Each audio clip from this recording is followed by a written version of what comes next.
Yo, yo, yo, yo, yo, yo, yo. What's going, guys? Hooping News Updates, man. This is episode 18 of the Hooping News Update show, man.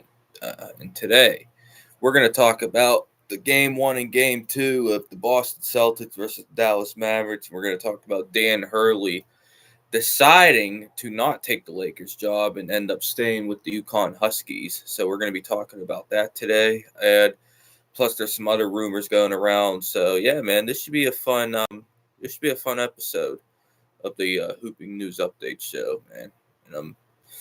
And I know it's been a minute, and I apologize. You know what I mean for not being on here as of late, but I'm gonna try to get on here more frequently.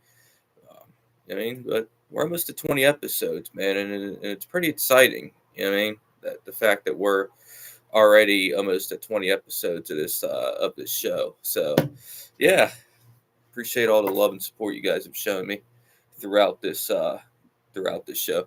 All right, what's going on, JT? What's going on, OCT, man? So I want to start with the Celtics and the Maverick series. And I want to talk about game one and game two because I didn't stream after game one, so I'll just try to break both games down real quick. Um, I thought in game one, Jaylen Brown and Porzingis set the tone for the Celtics in that game. I really thought that they came in Jaylen Brown defensively and then he played really well offensively, and then Porzingis came out like on fire in that first half. Man, like I was really impressed with the way Porzingis played in that first quarter of game one. I mean, he came out blazing, and that really ultimately decided that game. I know that Dallas made a little run in that game, cut it to 8, but I always thought the Celtics were in full control of that game. And then last night, I mean, listen, man, Drew Holiday. I mean, like people were talking about, oh, Drew Holiday wasn't worth that extension the Celtics game a few months ago. Oh, the Celtics overpaid for Drew Holiday. They gave up a lot in a trade for him. I mean, Drew Holiday shut all that up last night, man. I mean, Drew Holiday, bro. I mean, if the finals ended right now, keyword it, big word if. But if the finals ended right now, Drew Holiday would be the finals MVP as far as I'm concerned. So yeah, and you're right, OCT. Drew's always been underappreciated. You know what I mean? So I'm happy that Drew Holiday's finally getting to show how good of a player he actually is in these finals. I mean, because he's really showing out and he's really outplaying Kyrie on both sides of the ball right now. I mean, Kyrie is getting cooked defensively, and Kyrie is just man. They got Kyrie locked up right now. I mean, but we'll see what happens in Game 3 in Dallas at home. They always say that players play better at home, so we'll have to see. But yeah, I was really impressed to. I'm really impressed with the way Drew's played. Derek White played good defense too.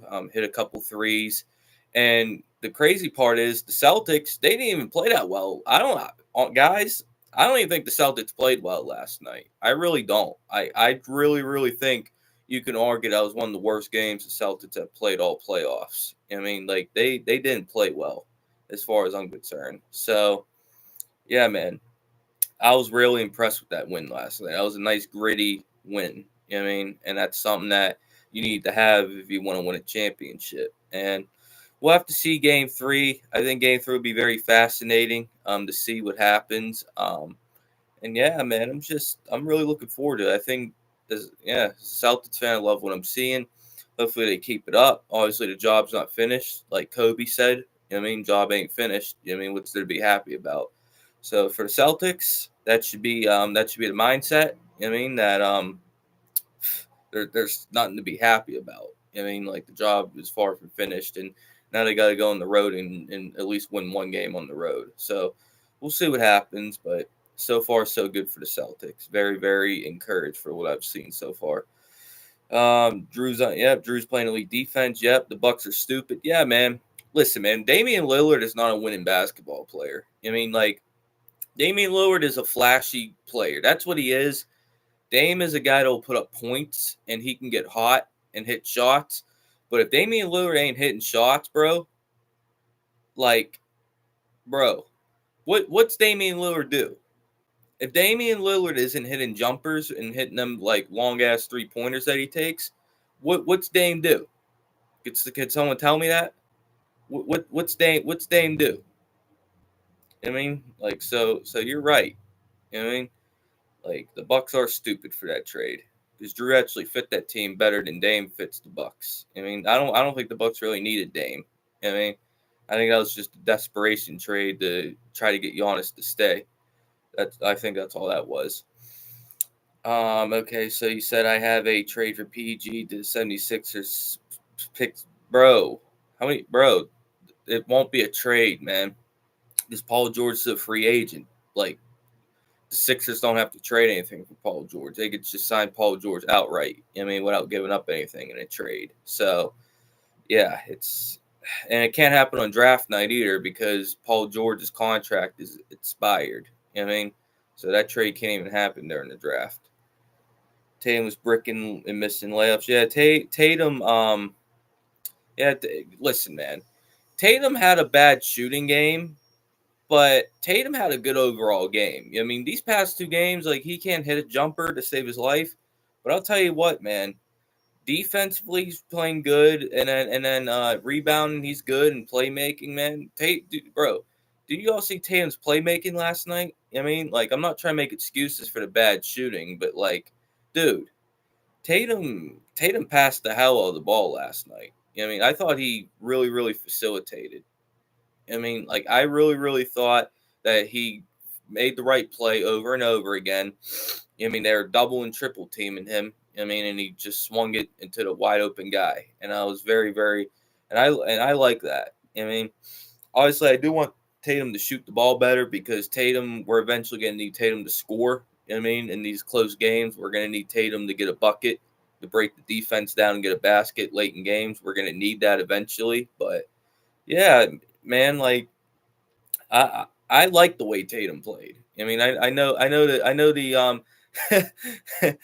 the shooting wasn't there, but like, man, I thought defensively, I thought rebounding, I thought playmaking, I thought it was all there.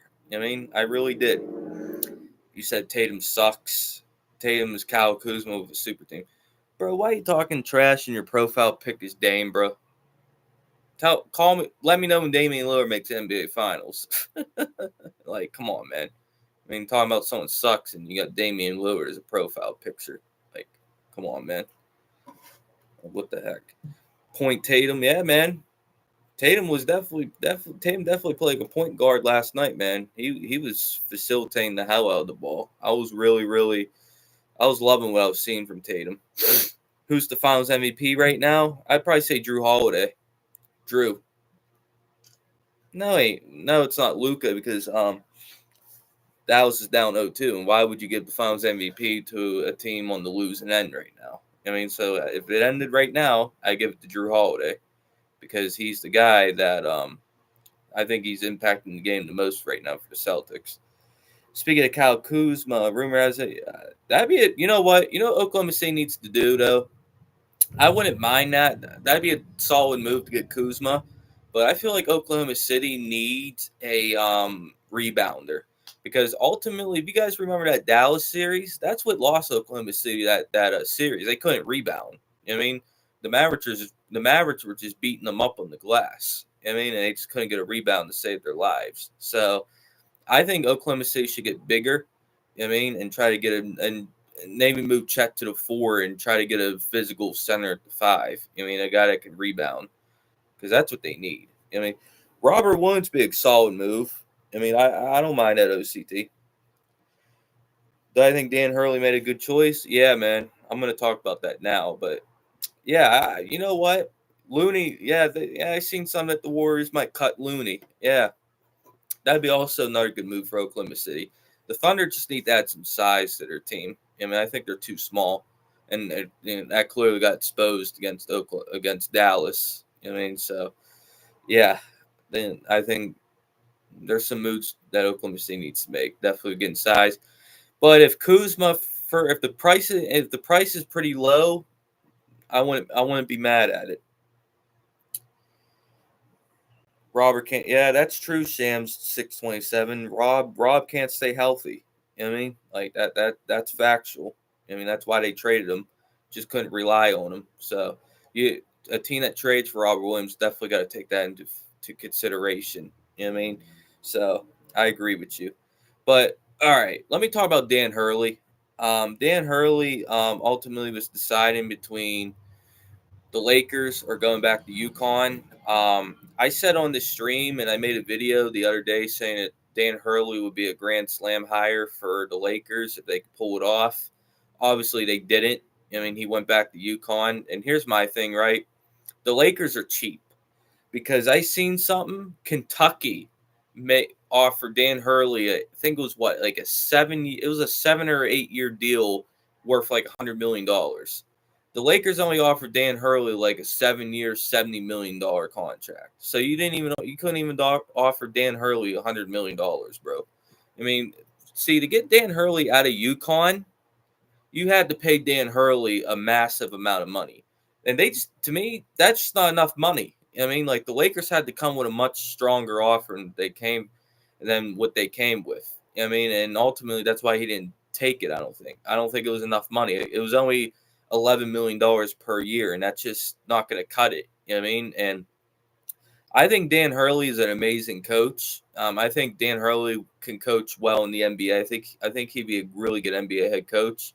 And I think honestly, if the Knicks become available for Dan Hurley, I think that's the job for him. But Dan Hurley, man, like ultimately, it's hard because like it's the Lakers, it's a big market. But here's the problem with the Lakers job. The pressure is unreal. And there's just some guys that just can't deal with that pressure. I mean, and it is what it is. I mean, the Lakers fan base and the Lakers organization and coaching LeBron, it's a daunting task. It really, really is. It's a task that's just, man, it's very, very hard to overcome. I mean, that's why the Lakers have had so many head coaches because the organization, the fan base is just too impatient. You know what I mean? Like they literally if you have one bad season, like boom, you know what I mean? You got to go. Like you know what I mean? Like there's no continuity, there's no time, there's no development, there's no patience. You know what I mean?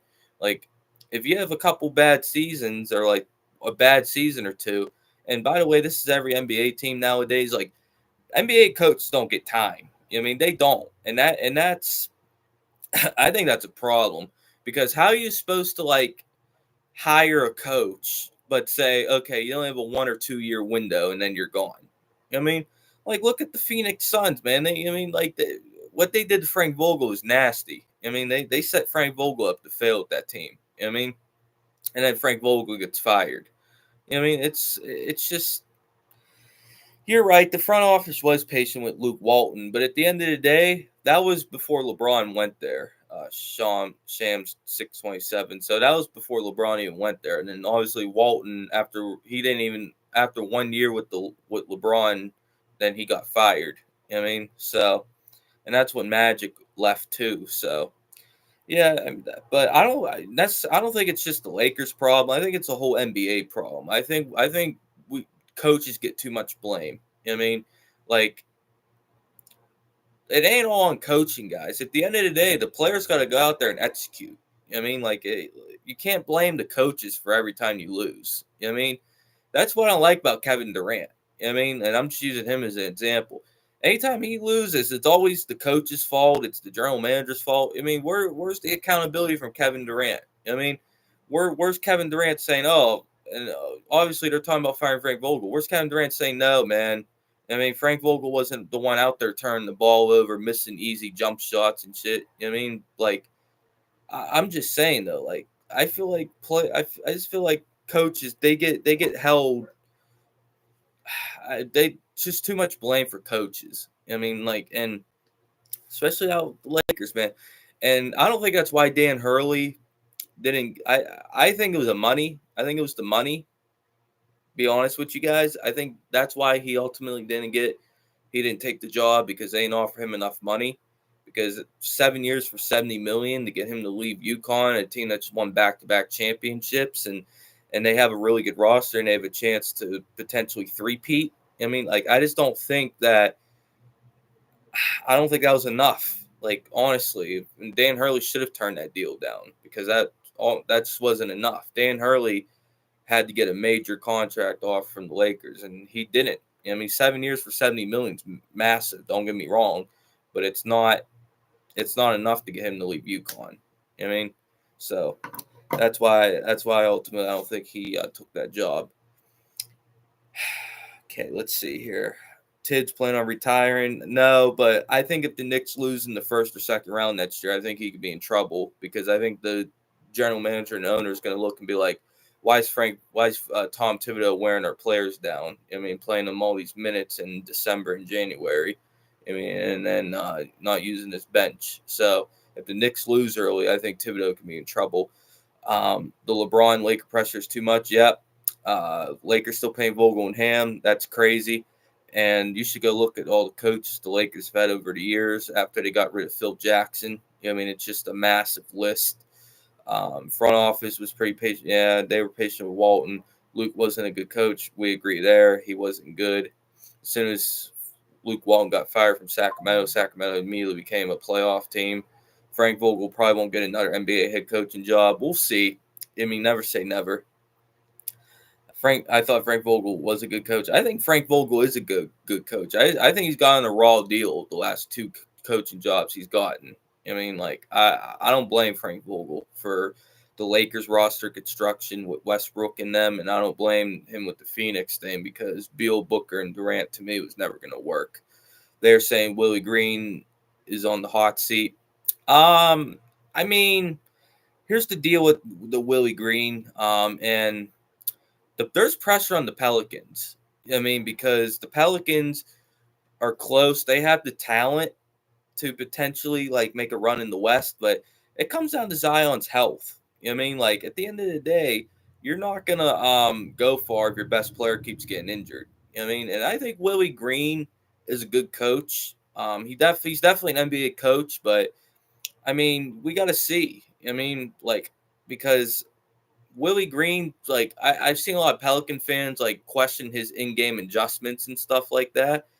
But yeah, I mean that's no coach is perfect. So, but again, like I think it comes down to Zion. Zion got to stay healthy. Zion got to be durable, and Zion got to be there for him when it matters the most. I really think New Orleans would have gave Oklahoma City a run for their money if Zion was healthy. I know it was a 4-0 sweep, but those games were competitive. So I think if Zion was there, I think that's a 6 or 7 game series. I really believe that.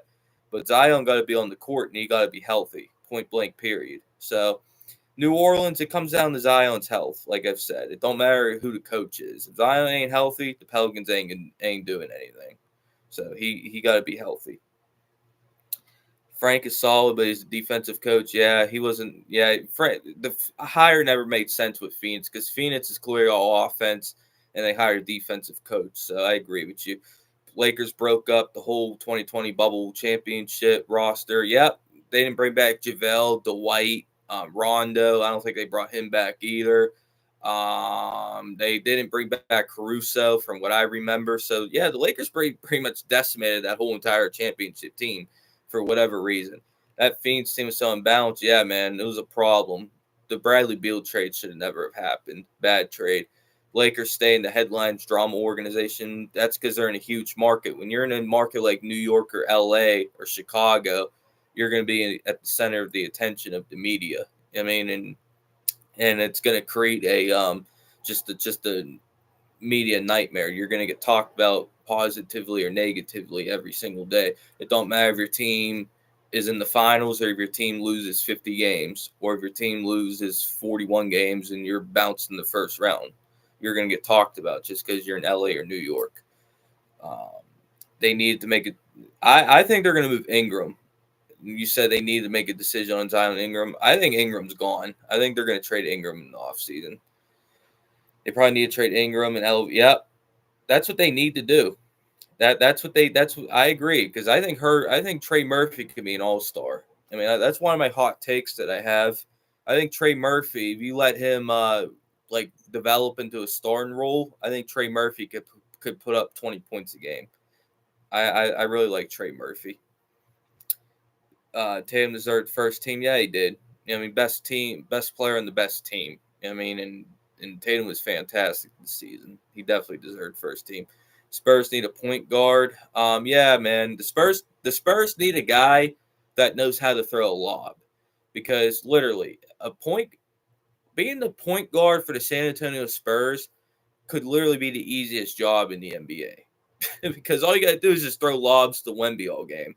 I mean, a point guard can average 12, 13 assists easily with the Spurs. I mean, like, I love Trae Young or DeJounte Murray for the Spurs. I really do. I think both of them guys would put up massive numbers. That's the Wemby.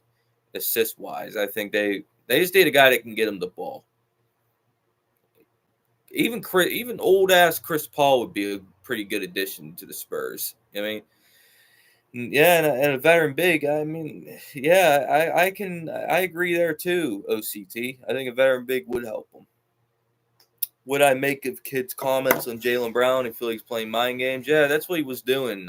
He was playing mind games. You know, it was pretty obvious what Jason Kidd was doing. I think everyone saw through it. I mean, like, he was trying to create a divide within the Celtics. I mean, he was trying to get in their head.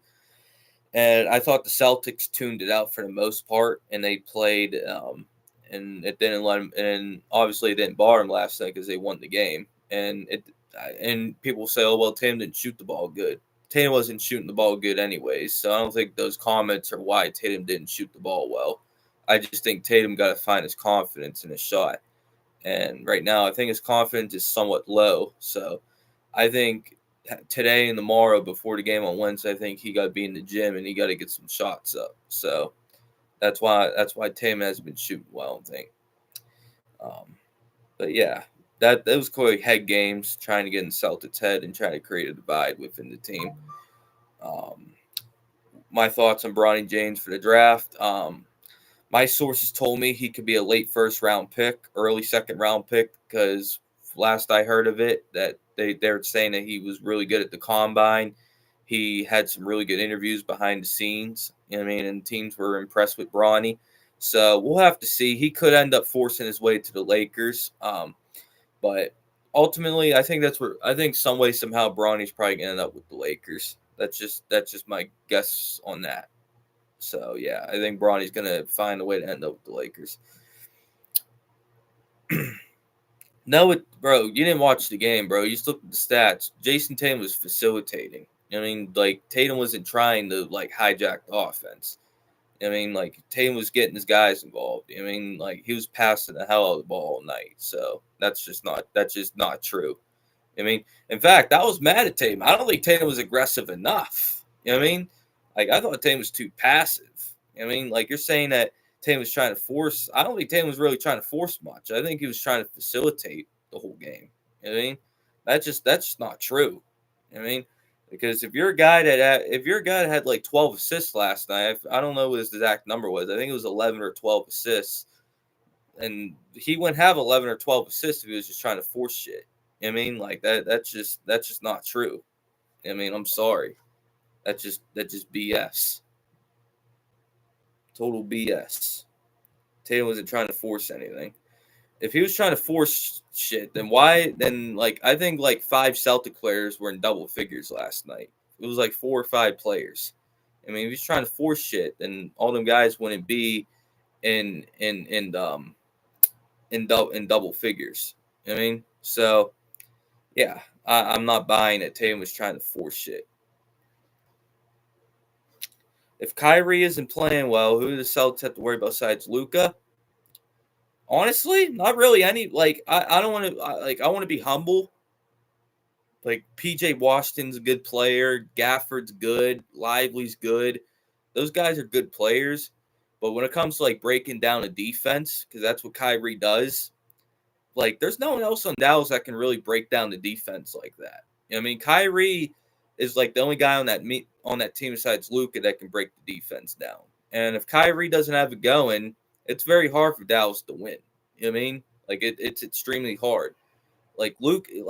Luka played so good, like in game 1 and game 2. He played so good. But if Kyrie doesn't have it going, who else on Dallas can facilitate offense like that and break a defense down? They don't have anyone else. They don't.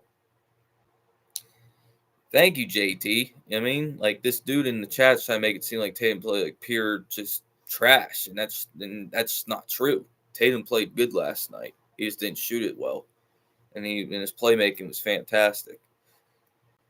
Has Tim Hardaway Jr. gotten any playoffs? For some reason, Kid won't play him. I wouldn't be shocked if Kid. I wouldn't be shocked if Kid plays him in Game 3 because they might look at it and say, okay, we need a spark off the bench. You know what I mean? But we'll have to see.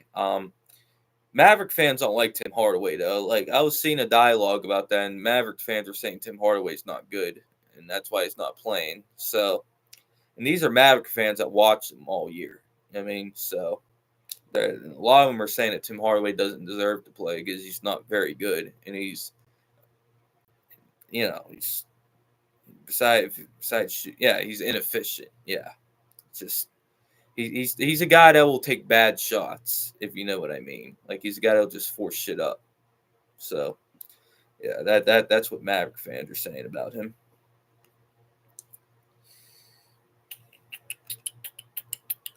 Good deal. Yeah, you're right. He doesn't do much besides scoring.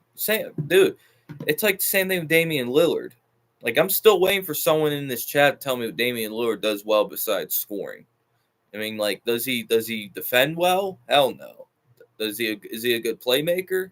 Hell no. Is he a good rebounder? Hell no. I mean, is he a good help defender? Hell no. Damian Lillard doesn't have his shot going. Damian Lillard doesn't really do anything. I mean, but to Damian Lillard's credit, he's such a good shot maker. I mean, I don't know how Dame was an all-star, and I don't know how he's a starter over Brunson. I think that was a crime. I mean, I really do. I think Dame starting over Brunson this year was a crime. I mean, but you're right. I don't even think Dame deserved to be there at all. I mean, and him starting over Brunson was ridiculous. I mean, that was a travesty. So, yeah. Him starting with Brunson was crazy.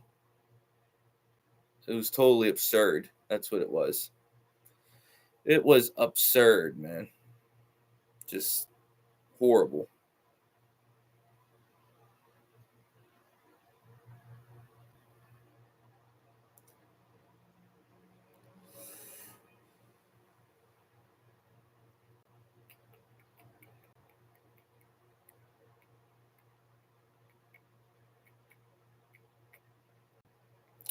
Yeah, and JT, and JT, there was a lot of Celtic fans that wanted Brad to trade for Dame too.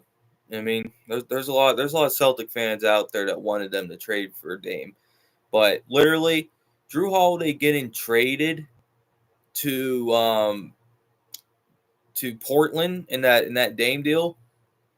You don't know how unbelievably amazing that worked out for the Celtics. I mean, the Drew Holiday just fell to the Celtics. You know what I mean? Literally, like that was just like no one saw that coming. No one saw Damian Lillard to the Milwaukee deal even happen, and like it was a complete stunner the day it happened. Like no one could believe it, and like Dame getting traded to Portland because Portland wasn't going to use Drew Holiday because they were rebuilding. And then Boston literally had Robert Williams and Malcolm Brogdon in the draft capital, literally sitting right there for them. It worked out so perfectly. I mean, it was just unreal luck that we got Drew Holiday. I mean, Drew Holiday just fell to us. I mean, like it was like a gift from the basketball god or something. It was wild. I mean, no one saw that coming. Do I think Minnesota would? Do you think Minnesota would have been down 2-0 as well? Well, they got sent home in 5 by Dallas, so I'd say yes, they would be down 2-0. You know what I mean? Just because, I mean, Dallas beat them in 5 games, and Dallas beat them pretty handily too. So if Minnesota got there, I think they'd be down 2-0 to Boston too. I mean, so yeah.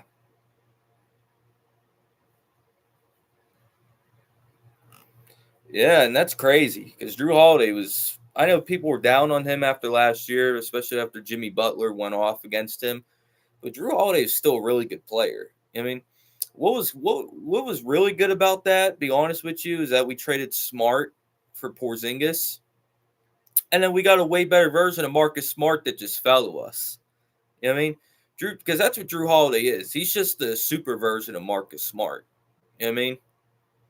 Um, Same, you could say same level of defense, but Drew Holiday's way better on offense than Marcus Smart would ever is. You know what I mean? Like Marcus Smart can't even like lace up Drew Holiday's sneakers on offense. You know what I mean?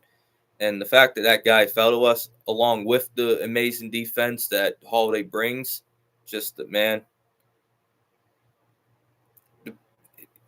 I'm gonna give you a hot take, Shams 26-27, and I'm not saying Indiana's better than Dallas. I'm not saying that because Dallas, like, they're a really good team. Don't get me wrong. Indiana's offense, I'm just talking about their offensive scheme.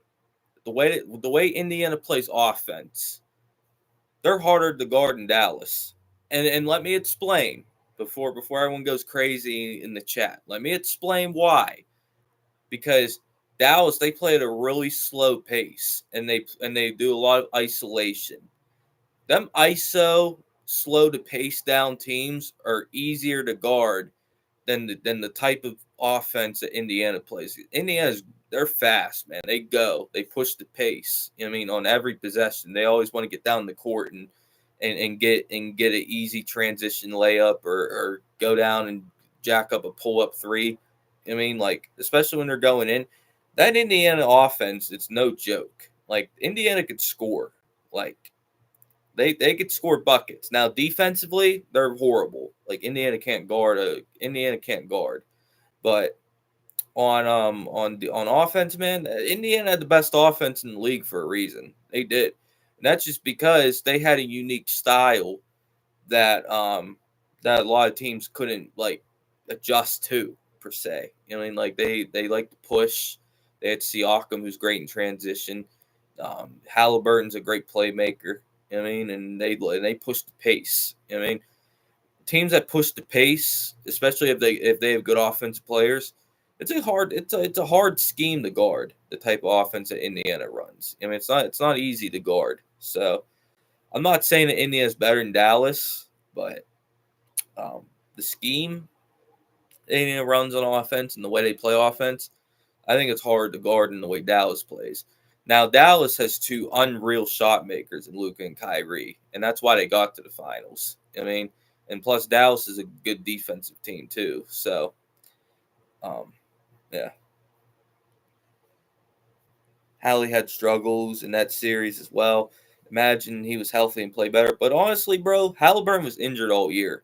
I mean, like since after the in-season tournament, he like suffered a really bad hamstring injury, and like ever since he suffered that hamstring injury earlier in the year, Halliburton wasn't the same player. I mean, he was good still. He was good. I'm not saying he wasn't good, but like he wasn't as good as he was to start the year. I mean, he fell off a little bit from how he was towards at the beginning of the season. Just beginning of the season, like, oh my God, Halliburton's a superstar. Like this, people were saying Halliburton was a top 10 player with ease. You know what I mean? And then all of a sudden he suffered a bad hamstring injury and he just wasn't the same. I mean, every all the numbers were down across the board. The scoring was down, the rebounding was down, the facilitating was down, the field goal percentage was down, the 3-point percentage was down. Every stat you could think of went down after he suffered that hamstring injury. What I think about Andrew Nembhard, really good player, and I think he'd be a starting point guard in the league. Really good. TJ McConnell was annoying, but see that's what TJ McConnell does. TJ McConnell's always been a good player. I mean, and TJ McConnell, he did that for Indiana all year. He was that spark day off the bench. I mean, he was that fastball. Yeah, he won that Chris Paul run, no turnovers and triple doubles. Yep, they were quite deep as well. Yep, they were. Indiana had a lot of depth. I mean, Indiana's a really good team. I think people were like saying that like Indiana getting to the conference finals was a fluke. And yeah, you could say the Knicks, if they're healthy, they would have won. And you could say if the Bucks were healthy, they would have won. But I think if even Milwaukee was healthy, if Milwaukee had a fully healthy Giannis, I don't think that'd been an easy series for Milwaukee. I really don't. I think that was still a 6 or 7 game series, even with a fully healthy Giannis. Just because the Bucks were a flawed team. I mean, let's just start with that. The Bucks, they had a lot of flaws on their team. They weren't good defensively, even when Giannis was there, and a lot of those guys look old and slow. Like Brook Lopez lost a step. Bobby Portis really good on offense, but Bobby Portis isn't good defensively. Damian Lillard is a horrible defender. You know what I mean? So I think even if Giannis was healthy, Milwaukee might have won that series, but it would have been an easy series for the Bucks. It would have been a 6 or 7 game series, I think, if the Bucks were fully healthy. And then the Knicks, I mean, people were saying the Knicks weren't fully healthy, which they weren't. Anunoby got injured, and then people were trying to say Randall, but at the same time, Knicks fans and the media were saying that the Knicks got better when Randall got injured. So using Randall's injury as an excuse doesn't work because everyone's saying how bad Julius Randle is in the playoffs and stuff. So, yeah. But Anunoby getting injured, because listen, man, if Anunoby didn't get injured, the Knicks probably would have won that series. You know what I mean? Yeah, man, Dame's never been a good defender, and to me, Damian Lillard's never been a winning player. And what I mean by that is, can you make the second round, Damian Lillard? Can you even make a conference finals like here or there with Damian Lillard? Sure, you can. I don't think you're going to win a championship. I mean, unless you're playing with a really, really transcendent player. And yes, Giannis is transcendent. I mean, so is there a puncher's chance that the Bucks have like one of these seasons that they could possibly win? Yeah, but I don't think it's going to be with the roster they have. Like, not with this roster. I mean, the Bucks got to really, really shake up their roster. I think. You know what I mean? So I don't think the team they have right now is going to work. You know what I mean? I don't. Miami was perfect for Lillard. You know what I mean? Because Lillard could step right in. He had Bam and Jimmy there, so he didn't have to worry about being a leader or anything like that. And Damian Lillard was just a guy that can get him isolation buckets late in games. You know what I mean? And like Dame would have did that for them. No doubt about that. I mean, no doubt. So I think in Milwaukee, I think they traded for him and they looked at him on paper and said, "Oh, Dame and Giannis, that's so nice." But like Dame wouldn't have had as much responsibility in Miami as he had in Milwaukee.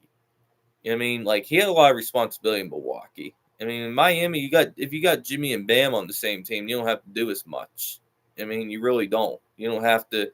You nearly don't have to do as much. In Milwaukee, you have to be the point guard, man. You got to be a facilitator. Then you got to be a defender. I mean, like because the Bucks, the way their defense was this year, they couldn't really hide Damian Lillard. You know what I mean? So in Miami, they would have had a defensive guys that they've been able to hide Damian Lillard. So I don't know why hasn't the pick and roll. I'm assuming that you mean pick and roll. Then it's because I don't know.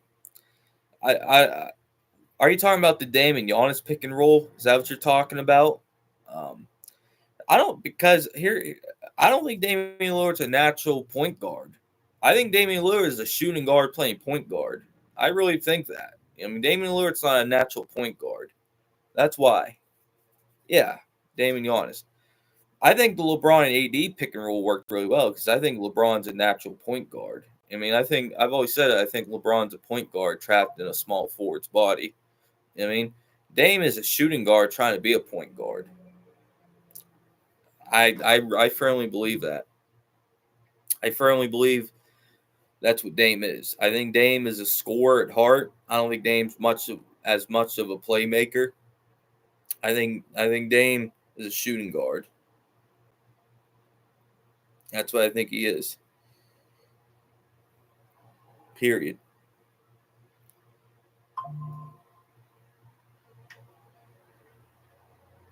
So yeah.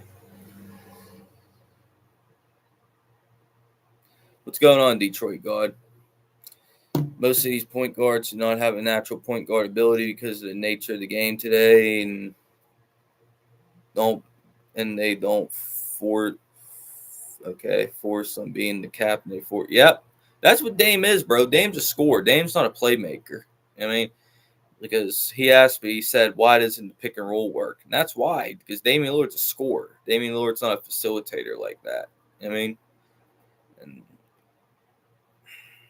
yeah, exactly. He's not he doesn't like the pass. I mean, like you would think Damian Lillard going to Milwaukee would adjust his game, but he didn't.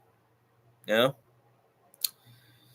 Yeah, that is the problem with today's NBA. I do agree with you, Detroit God. You see that the position in today's league, they want to play positionless basketball, and they don't think that has an effect on these players. It has an effect for sure, man. It really does. Like it has a massive effect.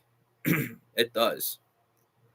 Like there's no doubt about it, because guys are not given like roles per se. You're not giving these guys roles. Yeah, you're right. He did prefer to pick and roll with Brook. You know, Damon and Brook Lopez actually had a good chemistry when they were on a pick and roll. I mean, like it was way better than the one he had with Giannis. That's for sure. I mean, like a lot of buckets that Dame had, and a lot of buckets that Brook Lopez had were feeding off each other. I mean, so yeah, you're right about that. Yeah, you're right. I mean, you could say the closest guy to that Detroit guy is probably Chris Paul, but Chris Paul's like 100 years old now. So that's like the closest guy to that in the league. I mean, that Chris Paul. And you could even say Halliburton to a certain degree, because Halliburton always like is a facilitator too. But yeah. But you're right. There's not a lot of guys. There's not a lot of floor generals out there. There's not. Chris Paul's one of them, though. Will Chris Paul win a championship? It depends what team he goes to. Would I take him in Boston? See, I don't know. I like Peyton Pritchard. I mean, like I think Peyton Pritchard is better than what a lot of people give him credit for. I think Peyton Pritchard's been a solid backup point guard for the Celtics this year. I mean, I think Peyton Pritchard's tough. I think Peyton Pritchard as the backup point guard on this team gets the job done. I mean, I really think he does. I like Peyton Pritchard. I mean, I know you're like, oh, Peyton, who the hell's Peyton Pritchard? But just watch Celtics play. Peyton Pritchard's a good player. And I'll tell you what, Peyton Pritchard, he hit that. I think that shot he hit at the end of that third quarter, I think he swung that game. I really believe Peyton Pritchard hit with that shot, swung that game. That buzzer beater, like half court bank shot he hit at the end of that third quarter, I think that swung the whole game. I think that kept this momentum on the Celtics, because if you guys remember before that, Dallas cut the game to 5. Or no, wait, they cut it to 6, I think. It was either 5 or 6. And then Pritchard hit the 3, and the Celtics lead extended to 8 or 9. You know what I mean? So I think that shot by Pritchard, man, I really think that that shot's won that game. I disagree with Skip, because if you guys like pay attention, Peyton Pritchard has hit like 3 or 4 of them shots all year. I mean, like there's literally a YouTube compilation, or it might have been on Twitter, YouTube or Twitter, but there's a compilation of Peyton Pritchard hitting half court shots this year and hitting buzzer beaters. So that just tells me that Skip is a casual. I mean, which we already knew that. So Skip Bayless is a casual, but yeah, there's a compilation. Drew is a better player than Dame. I think, you know what? I think he is better. And here's why. Because Drew Holiday, first of all, Damian Lillard is not even Drew Holiday's league when it comes to defense, right? And then Drew Holiday, man, he could score. I mean, I think it's easier to win a championship with a player like Drew Holiday than it is with a player like Damian Lillard. Because, sure, is Damian Lillard an electric offensive player? Yeah. But Drew Holiday, he does all the things that you need to do to win. You know what I mean? Drew Holiday could be your best defender. Drew Holiday's like the fifth option in the Celtics, fourth or fifth option. And Drew Holiday could score 25 on any given night. You know what I mean? On this Celtics team. And Drew Holiday won that game for them. You know what I mean? Last night. And Drew Holiday, if the finals ended right now, he'd be the finals MVP. So, yeah. Yeah, I remember that when New Orleans swept the Portland. That was Anthony Davis out like that's when the series really where he really broke out and he really, you know what I mean, proved himself on the national stage. Hey, Board. Hey, Legendsy. What's going on, guys? I was waiting for you guys to show up because this chat's been good tonight. I mean, this probably been arguably one of the best chats that's been here this show since I started this show. There are a lot of great players, or what you would consider Hall of Famers, who did not win the title. Patrick Ewing, Dominique Wilkins, Charles Barkley, Kevin Johnson, Bernard King, Allen Iverson, Shawn Kemp. You're right, Detroit God. Not everyone can win a championship. Like, not every. You got to have luck to win a title. I mean, like, you got to be lucky and good. Things got to break your way. I mean, and that's what it is. You know what I mean? Like, not everyone's going to win a title. Like, if you ask me, do I think Joel Embiid's going to win a championship? I'd probably tell you no. It's just based off the way Joel Embiid's career is going right now. I mean,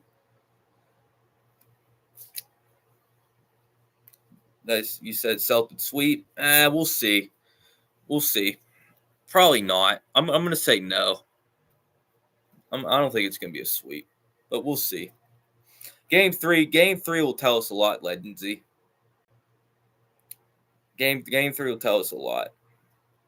When the second and fourth options need to carry Tatum to a championship, man, the Celtics aren't in the finals without Tatum. That's all I'm going to say.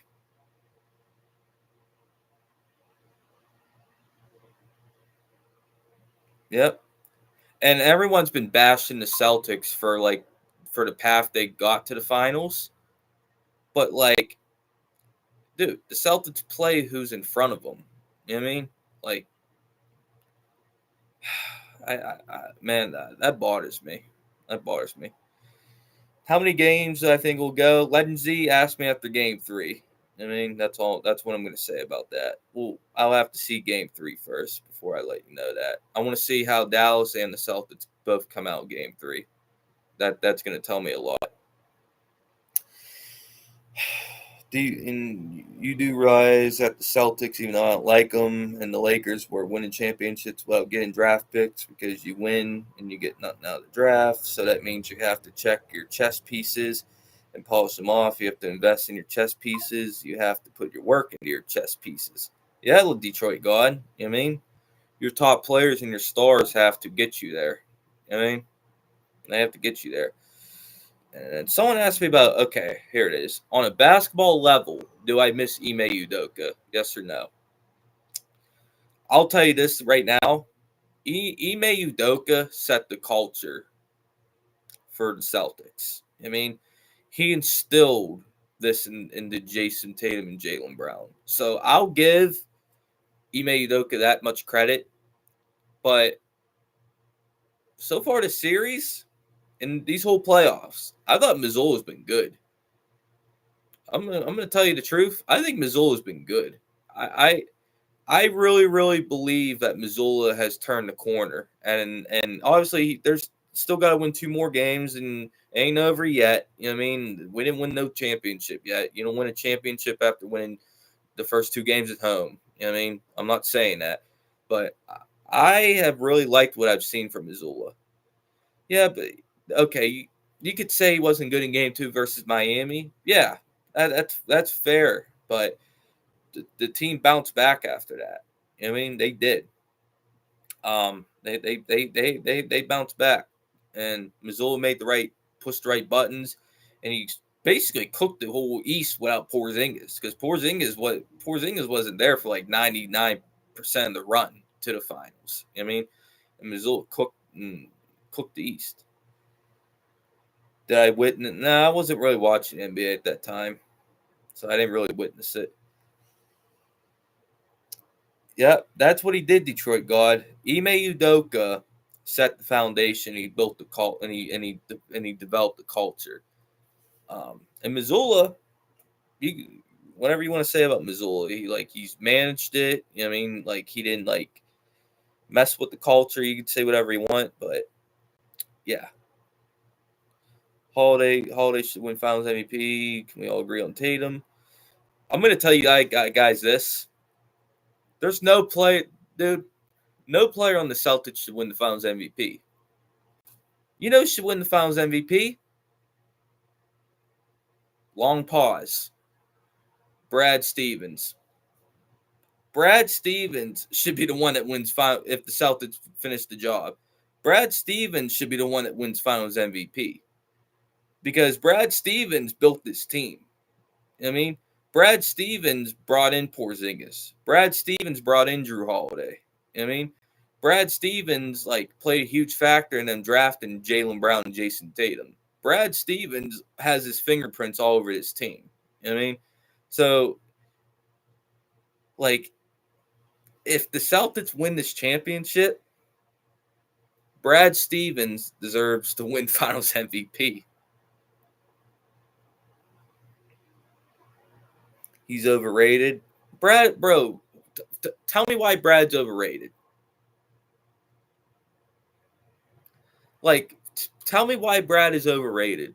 Because, Brad, ever since he became GM of the Celtics, he's made every great move. I mean, Danny Ainge drafted Jaylen Brown and Jason Tatum, but Danny Ainge also fucked up the team, towards his way out. Danny Ainge didn't put us in a good spot. He really didn't. He made a lot of bad draft picks at the end. I mean, he really, really did. Danny Ainge, he made a lot of mistakes towards the end. That's why he was ultimately let go as the GM, or that's why he left. Because after he drafted Brown and Tatum, he kept. I'll tell you one of the first things he screwed up on. He kept Kyrie that whole season when it was blatantly obvious that Kyrie was leaving. So that's the first thing he blundered on. And then he signed Kemba Walker, right? And Kemba was a good idea in theory, but Kemba was small and his knees were starting to give out on him.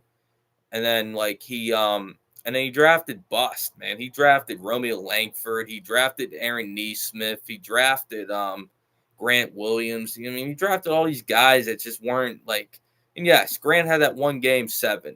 You know what I mean? Sure. But besides that, Grant Williams just ain't that good. Danny Ainge with them draft picks, he could have built a powerhouse earlier around Brown and Tatum. You know what I mean? And instead, I felt like he kind of set the Celtics back. And that's why they had to get rid of Brad. Not get rid of Brad. That's why they had to get rid of Danny. You know what I mean? Because, Danny just wasn't getting the job done. Danny wasn't bringing in the right players around Brown and Tatum. I mean, he just wasn't bringing in the right talent. Yeah. You know what? I disagree. I think Danny Ainge for getting Ray Allen and Kevin Garnett. I mean, I thank him for that. And I thank him for drafting Jaylen Brown and Jason Tatum. Besides that, Danny Ainge's track record as a general manager isn't very good. I mean, even in Utah, the Gobert trade was nice, but he has to prove that he has to cash in on all them assets they got from Minnesota in the Gobert deal. So we'll have to see. But yeah. Carson Edwards, yep, and then Desmond Bane. Where did you get Rozier? I don't know when we drafted him.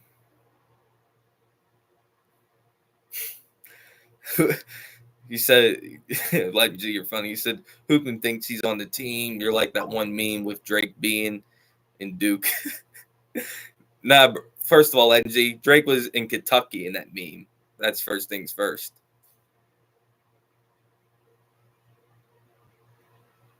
The Celtics set themselves back when they drafted Isaiah Thomas and wanted to try to play small ball, then pay the man of King's ransom.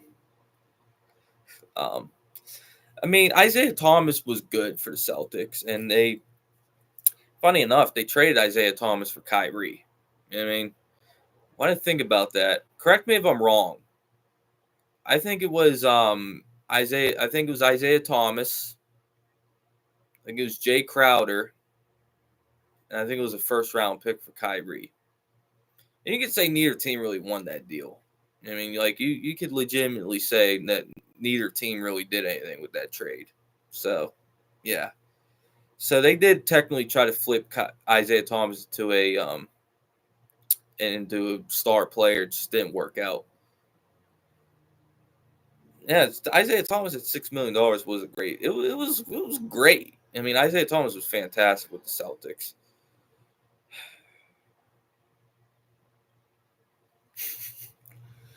Well, JT, we did turn Romeo Langford into Derek White, but here's the thing: who was the general manager that traded Romeo Langford for Derek White? I mean, Brad Stevens wasn't Danny Ainge. So you said Drake doesn't exist anymore. Kendrick Lamar laying the rest. Yeah, man, Kendrick Lamar cooked Drake. Like, Ford, shut up, man. You always say we when it comes to the Lakers, man. I mean, so cut that shit out, man. You always say, "Oh, we're gonna get Dan. We're gonna get oh Dan Hurley." You always said you said earlier, we're like, "Oh, we're gonna get Dan Hurley." Blah blah blah blah blah. I feel like that the UConn coach did all that to get leverage on a deal with UConn. He did too much, not gonna lie. Should just kept it simple instead of holding the process for days.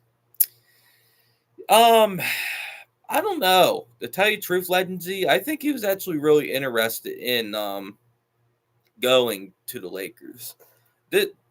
I'm not saying I heard anything because this is like my gut. This is my gut take on this. My gut feeling. I think Dan Hurley wanted to go to the Lakers, but the Lakers didn't offer him enough money. I think if the Lakers offered him more money, I think Dan Hurley would have went there. Like when the contract came out, when that contract came out, that they offered him 7 years for 70 million, I think it was something like that. Like, come on, bro. You're not gonna get a top college coach for $70 million. You have to pay Dan Hurley like close to $20 million a year to be able to get a guy like Dan Hurley to come join your team and coach your team. Like paying him $11 million a year, that just wasn't getting it done. Is it a lot of money? Yeah, but like it wasn't enough to get him out of college. Detroit guy literally got confirmed today by Woj that he's staying in UConn. So yeah, he did turn it down. Detroit God, he turned the offer down. Sean's is right all along. JJ Redick, bro. Oh boy. Laker fans went from getting Dan Hurley, who to me, Dan Hurley, because I think Dan Hurley will join the NBA one day. I think he will coach. I think, you know what I think? I think Dan Hurley could be like, this is gonna sound blasphemous, but I think he could be like the Jim Harbaugh or like the Nick Saban of basketball. And what I mean by that is I think Dan Hurley could join the NBA, and I think he's going to be a really good NBA head coach. It's just about the right opportunity, and it's about the in the right situation for Dan Hurley. I mean, because I think Dan Hurley, man, if he joined the NBA, I think Dan Hurley's a top 10 coach in the league right away. I believe in Dan Hurley that much. I think Dan Hurley's a great coach, man. I really believe him, and I love. But you're Shams 26, 27. You're right, man. He is taking the risk by coming to the NBA, and you do have to pay him more because it's like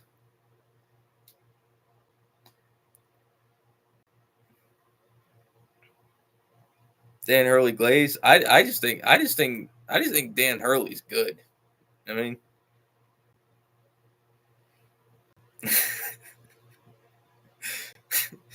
Brad was a good coach in college and NBA. Yeah, man. Brad Stevens was fantastic in Butler. Great coach. He was great in the Celtics, man. Brad Stevens just didn't like Tate. He was still coaching the Celtics when Tatum and Brown weren't quite superstars yet. Dan Hurley Glaze. I just think Dan Hurley's a great coach. Darvin Ham clears Charles Lee Charles Lee's going to Charlotte after the finals, so Charles Lee's not going to be assistant coach that much longer. He's going to be joining the Hornets. Yeah, and Darvin Ham going back to the Bucks. Very fascinating by that because Darvin Ham, I think he got offered the Warriors assistant coaching job, and I think he got offered the Suns assistant coaching job. And he turned it down, and he went back to Milwaukee. So I think that's fascinating. Make Charlotte great again, man. The Hornets, bro, man. All right, Legend Z, talking about they need to fire him or fire Mazzulla and bring in Ham. All right, man. All right, man. That's wild.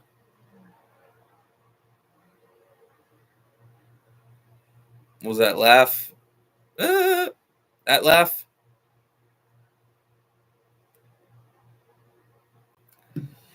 Oh, this draft ain't nothing, man. This draft ain't nothing, man. Jokic playing with the Serbian team, Team USA man. Is Team USA in trouble? I think there's only two teams that can give Team USA a run in these Olympics. I think it's France, and I think it's Canada. I think those are the only two teams that can actually give Team USA some trouble. Serbia, I mean, they could too. Serbia's good too. Like, so there's three teams: France, Serbia, and Canada. I will say this: why is Joel Embiid playing for Team USA? Can someone explain that to me? Like, why is Joel Embiid on Team USA? like, what are we doing, man? Like, why is Embiid on Team USA? Like, seriously, man. I thought he like committed to playing for France. I mean, like, like that's what I like about today's generation. Like, you like commit to something and then you back out. Like, come on, man, you committed to playing with France. Go play with France. I mean, but now you want to try to hop on our bandwagon. I mean, when you committed to France, like, why? Name me one player outside of Wemby and Batum who's on France. Easy. Rudy Gobert, Evan Fournier,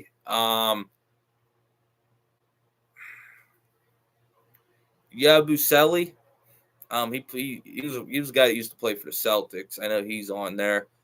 And I think that, dude, bro, I think the Sark kid that's coming out in the draft this year, isn't he playing for them? I think he's gonna be on their team too. So yeah, I named you a fucking bench warmer who used to play for the Celtics. You know what I mean? Yabusele. How could I be a casual? I named you a fucking bench warmer that used to play for the Celtics.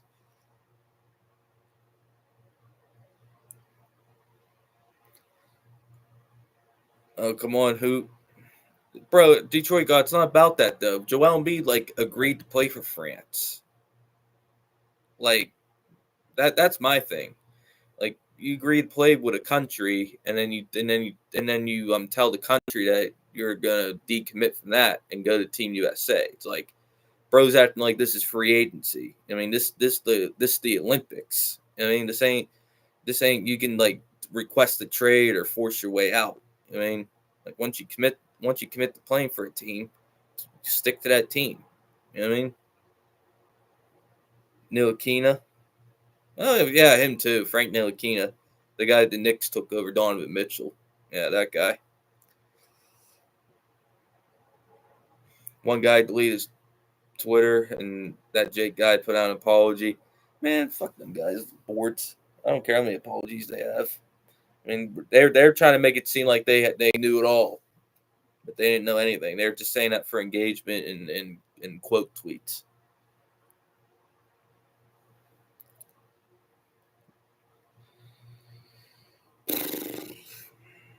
He wants a championship since he can't get out of the second round. Yeah, you're right. Yeah, that's a good point about Embiid. That's a good point. Yeah.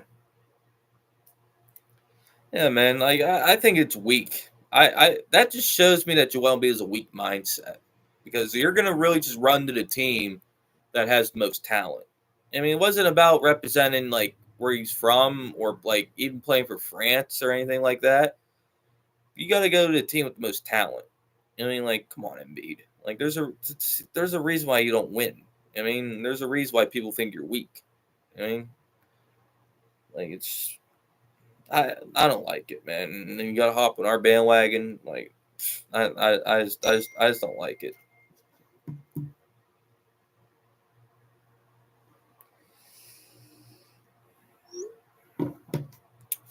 Thoughts on Caitlin Clark snub for the women?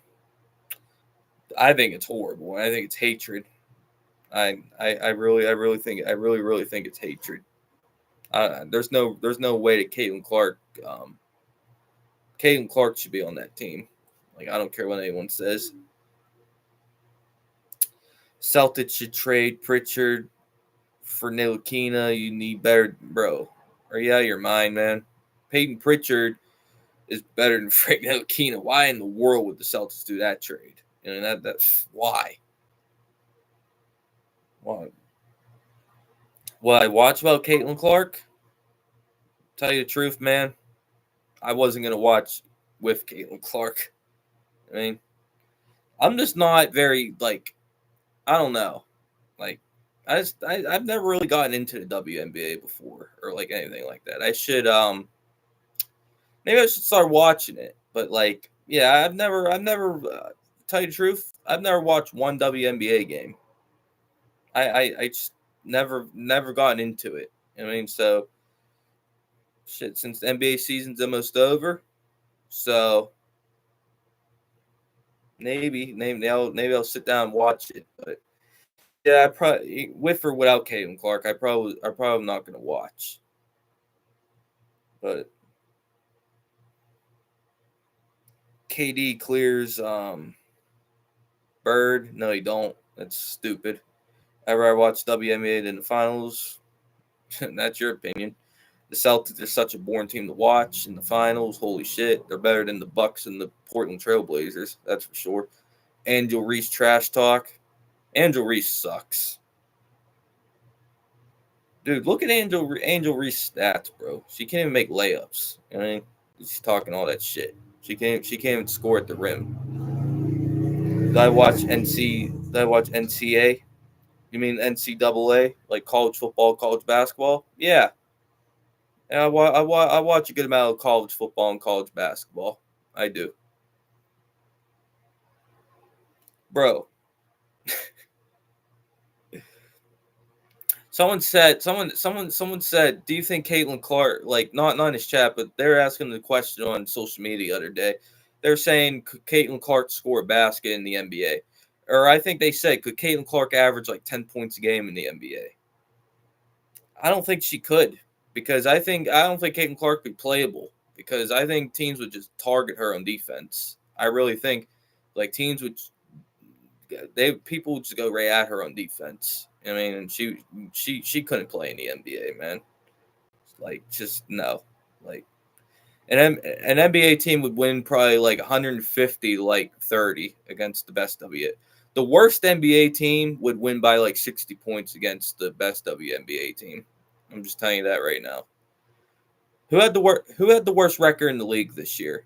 It was either the Wizards or the Pistons. Like one of them two teams had the worst records in the league.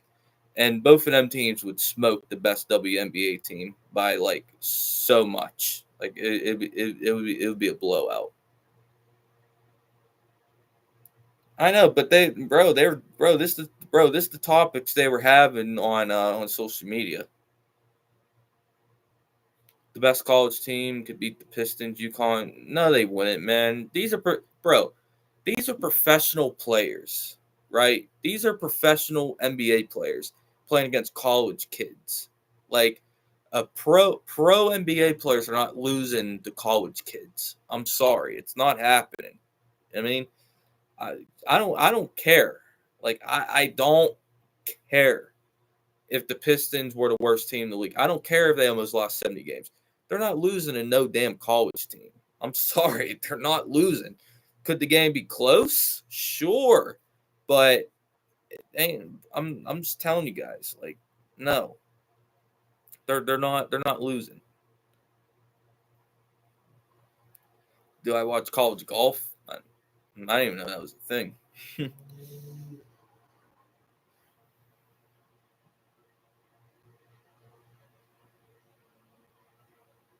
Yeah,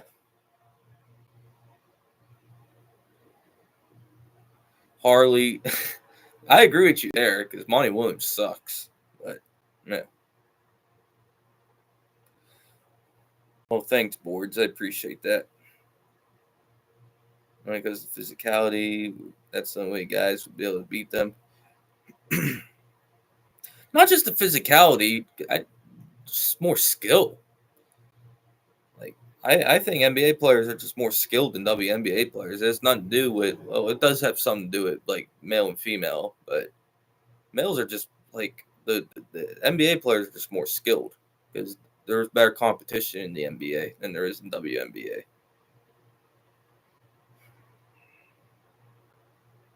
That's just the truth.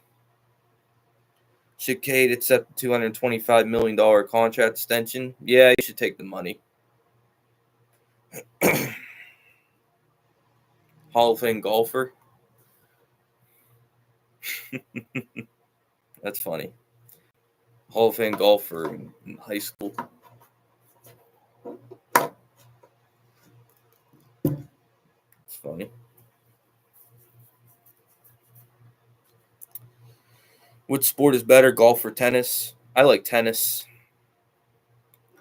I would say my favorite tennis player is probably Djokovic. Dude, Djokovic is like the best ever. Djokovic is. I love Djokovic. Um, Rafael Nadal is also really good. Carlos Alvarez is really good. They got this young Italian guy. He's coming up on the ranks with tennis. He played against Alvarez the other day. I forget the dude's name, but he's really good too. I tell you the truth, man. I I like tennis. I think tennis is fun. Do I wake up at 6 a.m. to watch? Bro, no way. Tennis WWE? No. Especially not with CM Punk.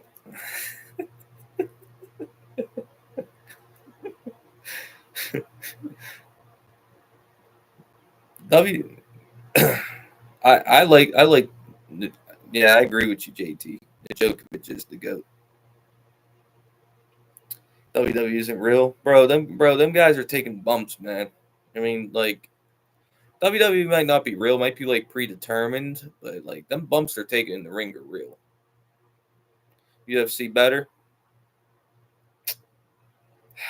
I don't think so, and here's why. Here's why I would take WWE over UFC because the UFC you really don't get storylines. Like you don't get there's no like because like the part of the package is like the entertainment value. And there's no like entertainment with the UFC. Like if you want combat, and I like combat, you know what I mean? I do. So I like UFC. You know what I mean? But like, yeah, okay, but that's good. Like that I agree with you about Connor and that other guy. I agree. UFC should be doing that more. I mean, like there's no like storylines, like there's no drama. Like, where's the storylines? Where's the entertainment? Where's the drama? And that's why I like WWE. I mean, because you actually get that with WWE. like not only do you get a wrestling match, but you get some great guys talking on the microphone. Guys are fucking just going out there and putting on a show for the fans. You know what I mean? Lindsay, I will say, I think Penn putting the prime bottle in the middle ring is crazy. Them bumps them guys are taking, bro. I'm telling you, bro. I bet none of you guys get in that WWE ring and take them bumps. You know what I mean? Them bumps they take are real. Those are some real bumps that those guys take. Boards, that's funny. Lakers going back to JJ Redick after Dan Hurley turned them down. Board said he could. All right. Here's what I'm going to do. I'm going to get on the phone with my sources. I'm going to get on the phone with Triple H. Like, hey, man, I got a subscriber named I Get Boards that thinks he can get in a WWE ring and take some bumps. Why don't you hook my guy up with a contract? So I got you, Boards. UFC or boxing? Two different things. Probably UFC. Yeah, I would say UFC. I would. I would say UFC by a little bit. I like the UFC. I really do. I enjoy the UFC. Boxing clears WWE because of the storylines. Hey, Floyd Mayweather being undefeated was a good storyline. That was like 20 years ago. So yeah. Stone Cold beating the shit out of Vince McMahon on every Raw is way better than that.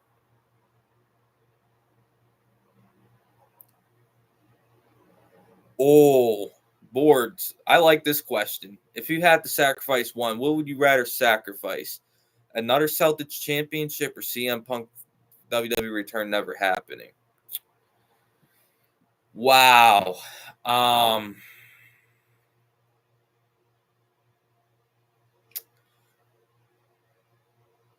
That's a hard question. That really is, because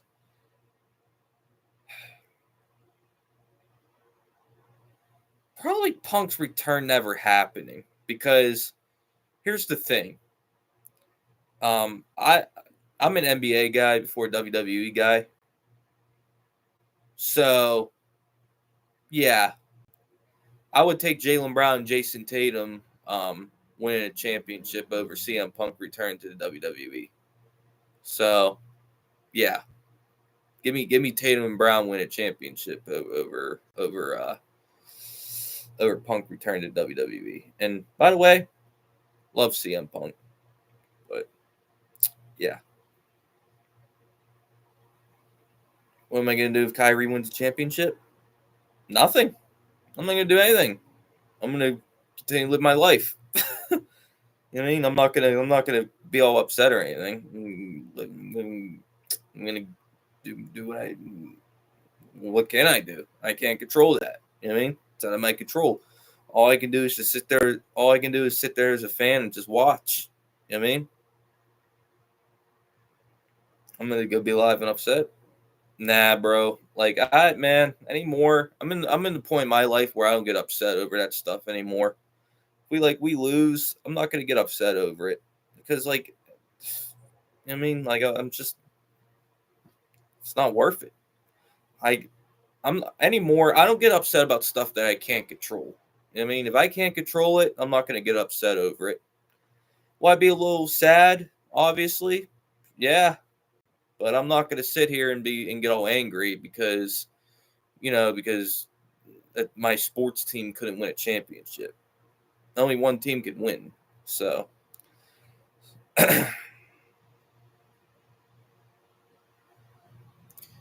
with the current coaching market, should the Lakers look? Yeah, they should. You know, the guy I would call I Get Boards? I call Jay Wright. I'd call Jay Wright. That's who I'd call. The guy that used to coach Villanova. I feel like he'd be a really good NBA head coach. That'd be a guy that I would call. Celtic fans who turn on Kyrie, bro, have you been living under a rock? Celtic fans have been booing Kyrie since like 2020. You know what I mean? This boo Kyrie gimmick has been going on for years now. Years and years and years. You're a No, I'm a Steelers fan. Fuck the Patriots. I don't like the Patriots. I'm a Steelers fan. By the way, congratulations to Mike Tomlin. Give it up for Mike Tomlin. I'm gonna give Mike Tomlin a round of applause. Signed a 3-year contract extension with Steelers today, so I'm very happy about that. Get to keep Coach Tomlin, great coach, and I feel like, he's finally gonna. I feel like he finally has some pieces where we can win a playoff game. And you know that trade would have made us worse, right, bro? Because we would have traded Jaylen Brown and Derek White for KD, bro. So, that deal would have made us worse, right? Russ to the Suns.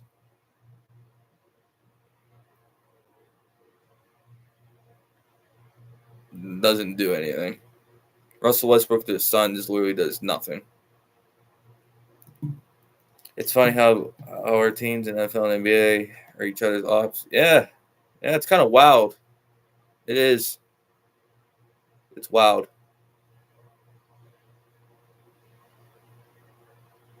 That is kind of wild. Not gonna lie. All right, boards. Well, I got some for the Lakers on you. Lakers have had minimal JJ Redick contact. Lakers they prioritized the pursuit of Dan Hurley. Would you rather watch Tatum Brown for 24 hours or CM Punk for 24 hours?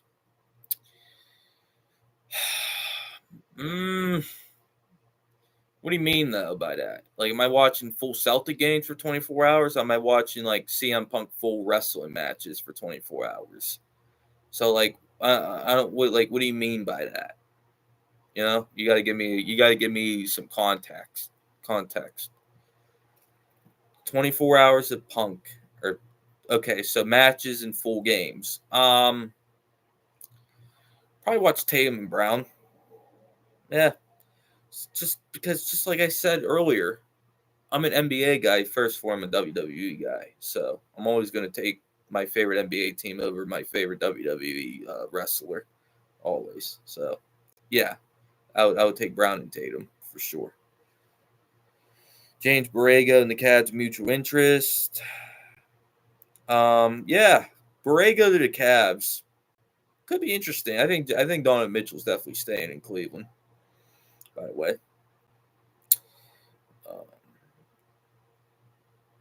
bro, you're casual, bro. All you're talking about is Tatum bricking, which Tatum did brick a lot yesterday. But you're not even acknowledging other good things that Tatum did in the game last night. Like, Tatum was great playmaker. I'm laughing because it's embarrassing that I have to tell you guys that Jason Tatum does other good things in basketball besides score the basketball. Like, he great facilitator, great rebounder, good defender. I thought he struggled a little bit on defense last night. I think he'll be better in that area. Yeah, he was getting, bro. Yeah, you know what bothers me about Tatum, Lindsay? Tatum doesn't Tatum plays too fancy. That's Tatum's problem, bro. I feel like Tatum needs to use his size because, like, Tatum needs to dunk the ball. I mean, bro, there's boards. That's not, no, bro. No. No. Jason Tatum is actually good at the other aspects of the game of basketball. Russell Westbrook just stinks at everything. But Jason Tatum is actually good. Jason Tatum is actually good. You said the Lakers are screwed. JJ probably is off anymore. Bragel's going to the Cavs. Gaselle's going to the Bucks. What? Sam Cassell to the Bucks? Why would Sam Cassell leave the Celtics? You know Charles Lee is leaving, right? So Sam Cassell's probably going to get the lead assistant role. You know what I mean, he's probably going to get that role. I'm just letting you know. Russell Westbrook is higher than Jason Tatum all time. Put respect on Westbrook's name. You like NBA basketball. You're such a casual. Russell Westbrook is so overrated. Bro, Prime Westbrook was not a winner, bro. You couldn't win, bro. You couldn't win with Russell Westbrook. Russell Westbrook was electrifying. Russell Westbrook was he was entertaining to watch. Very good player. Was a triple-double machine, but you could not win with him. You can't win with Russell Westbrook. You cannot. You can't win. You can't win with Russ. At least Tatum has got. Hey, Tatum's been more NBA Finals than Russell Westbrook has been.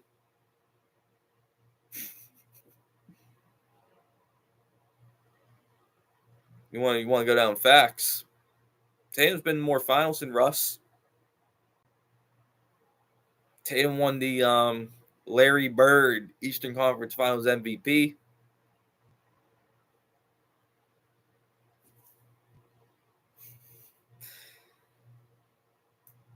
Bro, we would have lost in the second round if we had prime Russell Westbrook instead of prime Tatum.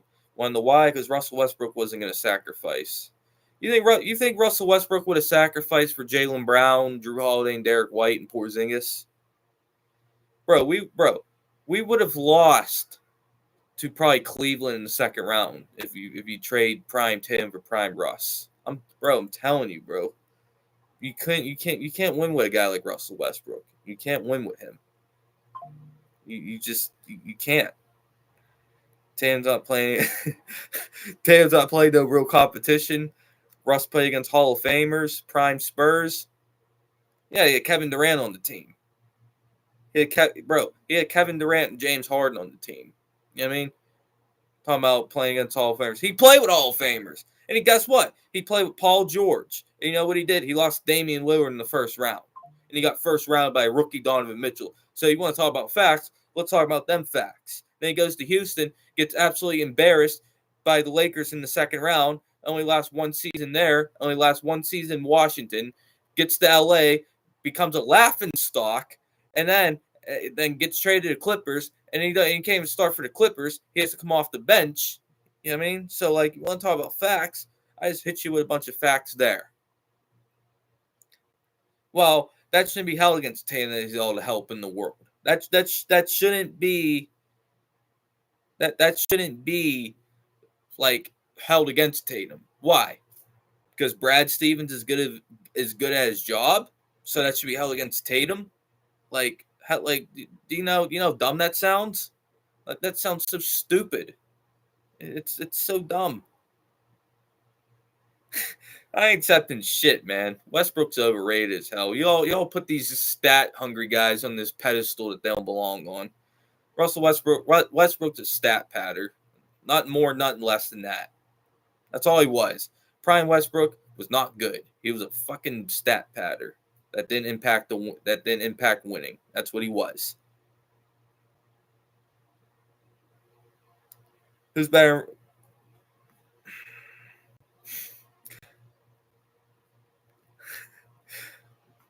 All right, Board's just yelling at me in the chat. I gotta look at something. Apparently, LeBron replied to some tweet on Twitter. So Let me look at this real quick.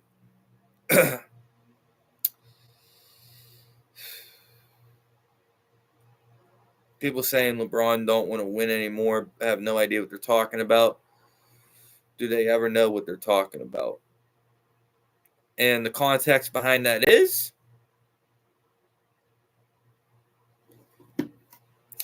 so I guess the context behind that is like that people are saying that LeBron, if he stays with the Lakers, he doesn't want to win.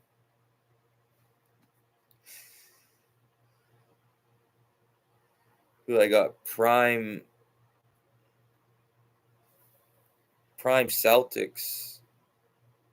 Okay, I see what you're saying.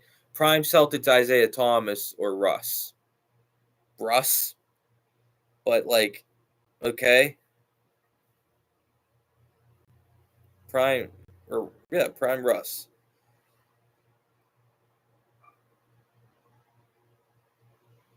Hooping looks like a Down syndrome Jokic with a golf ball head. Not gonna lie. I'll take that as a compliment, I guess. John Wall or Russ in their primes. John Wall, to me, here's what I'm gonna say. John Wall was a better pure point guard than Russell Westbrook. Now, Russell Westbrook was a better overall player, more talented than John Wall, but John Wall was actually a real point guard, not a guy acting like a point guard. So, I would, yeah, I'd take Russ, but prime John Wall, it's closer than what you think it is. Derrick Rose or Russ in their primes? Well, what's Derrick Rose's prime? Well, that's the first thing. What's Derrick Rose's prime? Right? Because like he only lasted a couple years before he tore his ACL. So I would probably have to take I'd probably have to take prime Russ just because Derrick Rose didn't have longevity. 2011 Rose or 2017 Russ? 2011 Rose. Because 2011 Rose, the Chicago Bulls were actually a number 1 seed. The 2017 Russ Thunder were like the 6th seed, and they lost in the first round. So I would take 2011 Rose over 2017 Russ. Y'all look at me like crazy, but Russ was a fucking stat pattern, man. It was so shameless. And the crazy thing is, James Harden got robbed. James Harden should have won their MVP. James Harden got robbed of a couple MVPs. That 2017 shit should have went to James Harden because the Houston Rockets were a top 2 seed in the West. James Harden averaged damn near triple double. He averaged 30, 11, and 8. You know what I mean? So that's near a triple double, and he had way more wins than Russell Westbrook had. James Harden didn't have any other star players on his team, along with just like Russ. But Harden actually led him to a way better record and to a way better seed in the West. So James Harden should have gotten that MVP anyways. So what help did Russ have? Dude, don't do that. Legend Z, don't do that because that Thunder roster was low key pretty stacked. Don't play that because they had Victor Oladipo. Victor Oladipo blossomed into a star player in Indiana. They had Domantas Sabonis on that team. I know people don't know that, but Sabonis was on the Thunder. Yeah, Sabonis was on the Thunder at one point. Steven Adams was a really good big at that time. So, and I'm trying to remember who else they had on that team. But, like, he had some players on that team. So don't act like that player's trash. And those players are trash. Bro, I remember, bro, Lindsay, I remember Thunder Russ. I remember it. Steven Adams is a good player. Luol Deng, Joakim Noah. Luol Deng, Joakim Noah ain't great. Those guys ain't great offensive players. Them guys weren't known for their offense. So it's basically the same thing. It is. It's practically the same exact thing. Derrick Rose actually carried the Bulls to a number 1 seed in the East. Russ was like the 6th seed. So I'd take Derrick Rose. Luol Deng was one of the best shooters in the league. Yeah. Okay. Victor Oladipo is one of the best players in the league too. So, yeah. An all-star. Yeah, I seen that boards. Russ is petty. Russ is petty. Bro, I don't know why you guys are trying to put Russell Westbrook on a pedestal, bro. Prime Russ was good, but Prime Russ wasn't what you think he is. He wasn't this guy you guys think he is. Russ or CP3 all time? I think they're both in the same tier. I think they're about in the same tier.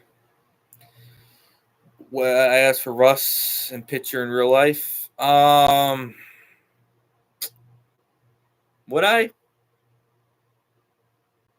Well, I'm a respectful person, first of all. So I would go up and be like, introduce myself, and I would shake his hand and then politely ask him for a picture instead of instead of what some people would do. Um, and that's fucking shove a camera up their face and like demand an autograph. I would actually be respectful. I can have an opinion of the guy and be respectful. But okay, so you asked me to pick one between Russ and CP3. Oh, man. I'd probably take Russ because Russ got an MVP, but it's like the slightest type of But who would I rather have on my basketball team? I'm trying to win a championship. I'd rather have Chris Paul. But in terms of all time, like on an all time list, I'd take Russell Westbrook. The Pittsburgh Steelers continue to pursue a trade for San Francisco 49ers, Brandon Ayuk. Pure League source, Aaron Wilson. That's true. I hope we get Ayuk. By the way, the Browns suck. Y'all got carved up by CJ Stroud, man. That's crazy. Y'all got carved up by Nico Collins. That's wild.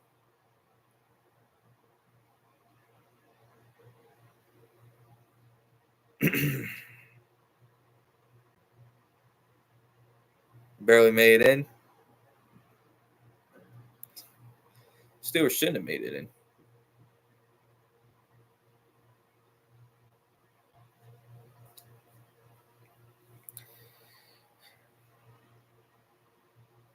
Bro, where's that tweet about where's the tweet about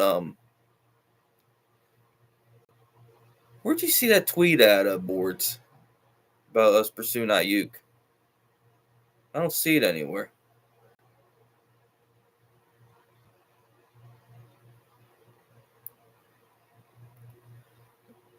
Oh man, that's bro. That ain't no Aaron Wilson, bro. That's fucking Antonio Brown, CTE, ESPN shit, man. Come on, man. You sent me, bro. You sent me Antonio, bro. You sent me something about a report by Antonio Brown in the Big 2024. I wish I could post the video right here, bro. I wish I could post that guy going like this, like what bro? Like, are you kidding me? No good player should go to New England, JT. New England should get 0 good players, like 0. Baltimore, Cleveland, Cincinnati, Buffalo, New England, Miami. Them guys should get 0 good players. 0. I hope they all get scrubs. I'm just, but I think we all can agree on one thing. Fuck the Kansas City Chiefs. The Chiefs. I don't like the Chiefs. I hate the Chiefs. Jimmy Butler started a live video.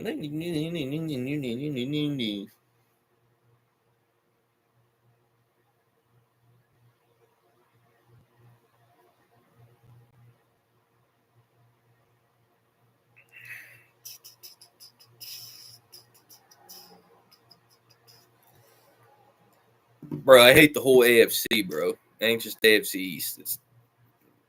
It's the Steelers versus everyone. I mean, fuck the AFC. I don't like that. I don't like the AFC at all. Is that your OG room from your old YouTube channel? Yeah, man. Yeah. Yeah, it is, man.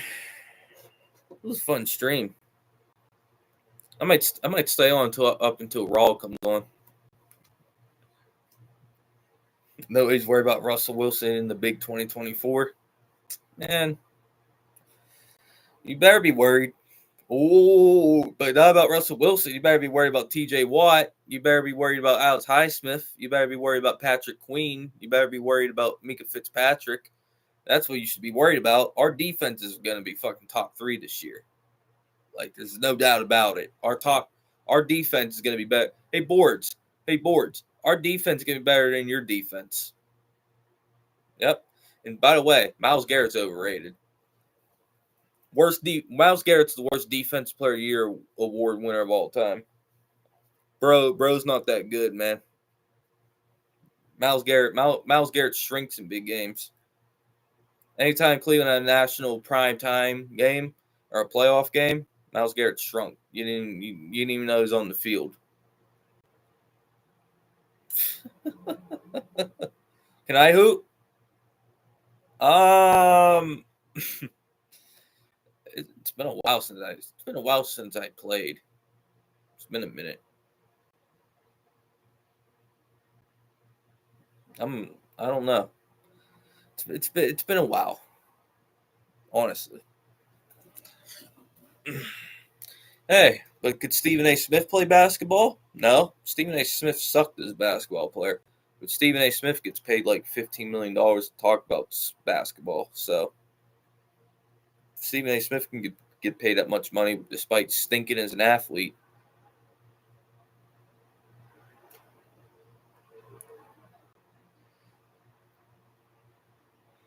But what if I did this?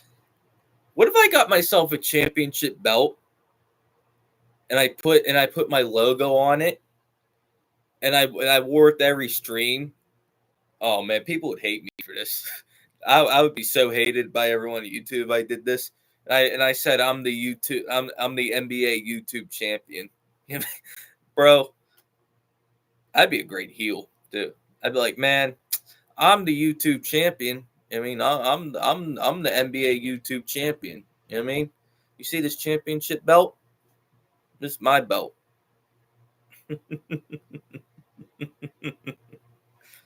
The NBA YouTube champion. Hooping News Updates.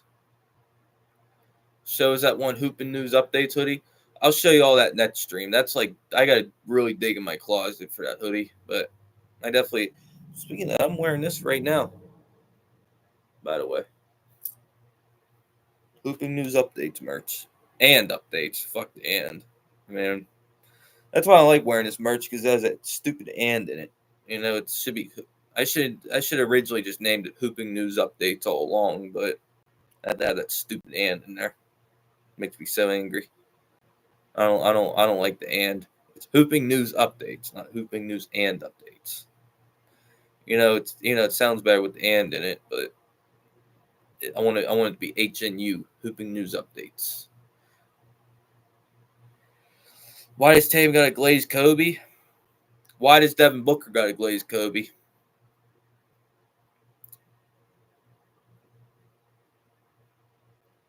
Hooping, bro. I cook Woj, bro. I would do Woj's job so much better. Honestly, get me on there instead of Perkins and Stephen A. Honestly, I could take Perkins or Stephen A's spot.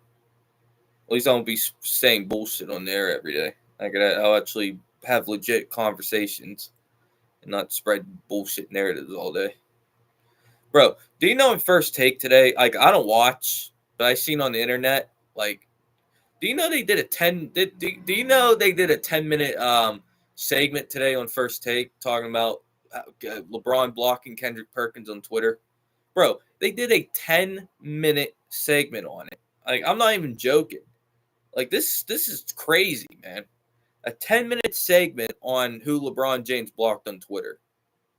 Like, bro, the NBA Finals are going on. Like, there's a lot going on in sports. Baseball's on. Tennis is on. All these other sports are on. And these guys did a 10-minute segment on LeBron James unfollowing Kendrick Perkins on Twitter. Like that. Like that's what I mean, man. Just their show's a joke. It's a joke. It's a fucking joke.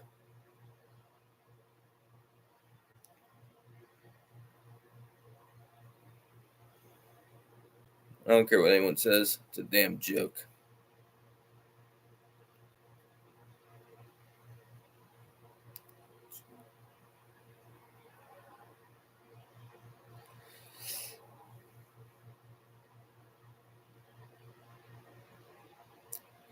Draymond Green says he was embarrassed to be around the team last year with Jordan Poole. He said he was probably late last season 20 times. The Warriors are in a crossroads this offseason. What should the Warriors do tonight? Not tonight, man. Well, I don't know what the fuck I said.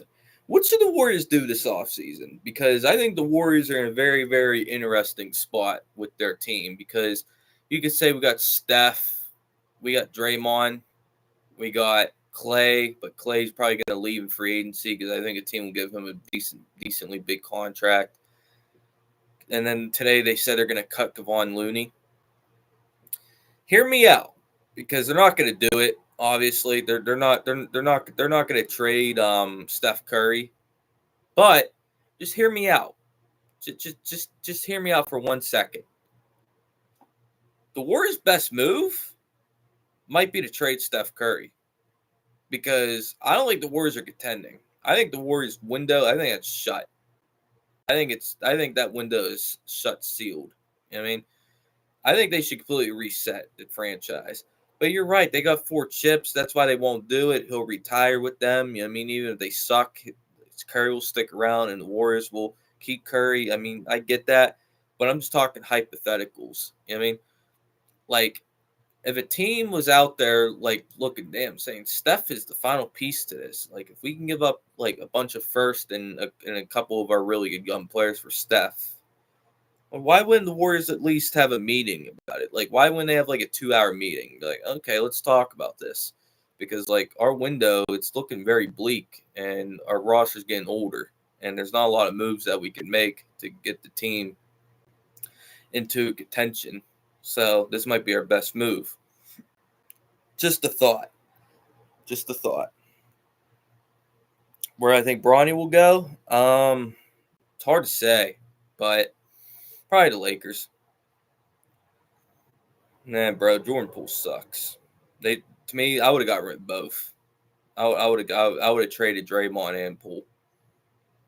I would have completely just reset from. I would have got both of them guys off the team. To tell you the truth, I would have completely reset the franchise. I would have honestly, if I was running the team, and by the way, I should run. I'm a 10-time champion. Edwin and Boards will get the reference. I'm a 10-time champion. So, NBA teams, if you want an executive, if you want someone that can run your franchise, I'm right here. I mean, I'm a phone call or an email away. So, just throwing my card in the hat per se. I mean, so teams want to hire me. Hey, man. But back to what I was saying about man, I forgot what I was saying, but oh well. They should do anything to get LeBron. LeBron's staying with the Lakers, man. LeBron ain't leaving the Lakers. Sam Presti. What about Sam Presti? Oh, it came to me. If I was the Warriors GM, I would have traded Clay, I would have traded Draymond, and I would have traded Poole. And I would have put a brand new team around Steph. And I probably would have moved Wiggins too. Because like I would have just completely have torn that team apart, except for Steph. Now, what type of team would I put around Steph? I don't know, but I would have definitely reshaped that team to its core. You want the raw card?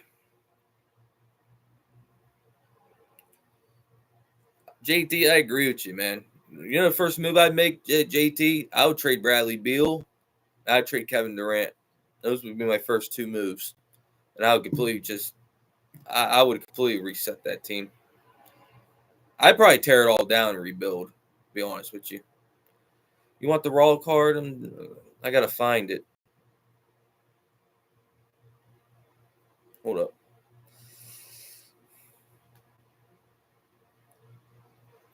All right, so there's a few matches here, boards. It's Braun Breaker versus Ilya Dragunov, Io Sky versus Laura Vinkera, Otis versus Sammy, and then Drew McIntyre versus Finn Balor in the main event of Monday Night Raw. That's the show.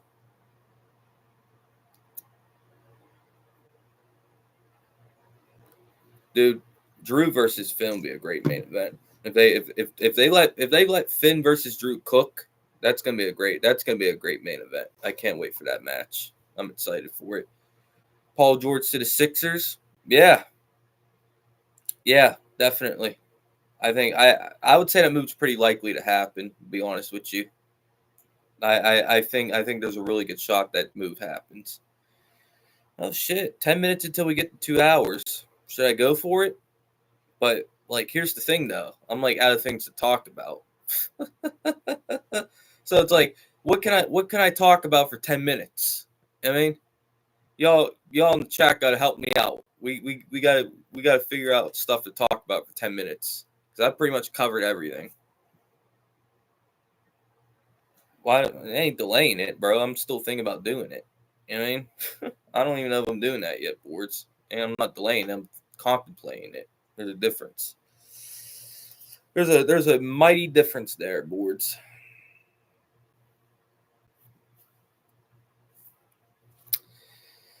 Okay.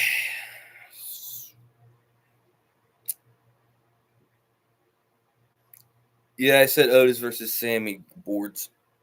Yep. And then it hasn't been publicly announced yet, but Drew versus Finn Balor is going to main event the show. I seen that earlier. Drew versus Finn Balor, that's going to main event Raw. Would I let Tam date my daughter?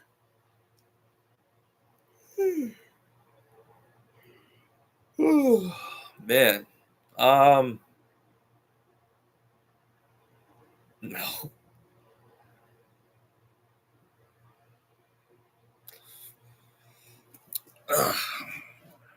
It's a weird question. Tam is a future Laker? What, bro? Tam ain't. Why would Tam leave the Celtics? Tam ain't leaving the Celtics, man. Why in the world would Tam leave the Celtics? That's not happening.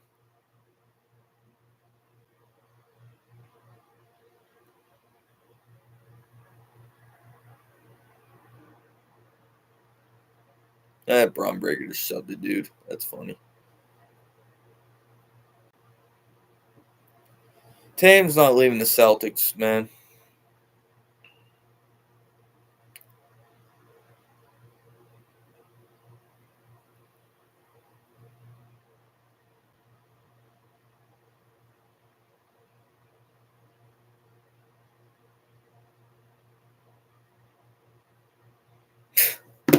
Bro, Devin Booker's not better than Jason Tatum, bro. I would take Paolo Banchero over Devin Booker. I'm not gonna lie to you. I don't like Devin Booker. I take there's so many players I take over Devin Booker. It's not even funny. Devin Booker's overrated as hell. Paolo Banchero is so much better than Devin Booker.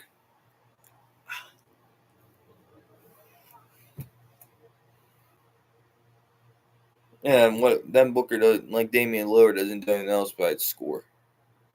So yeah, I'd take players that can impact the game.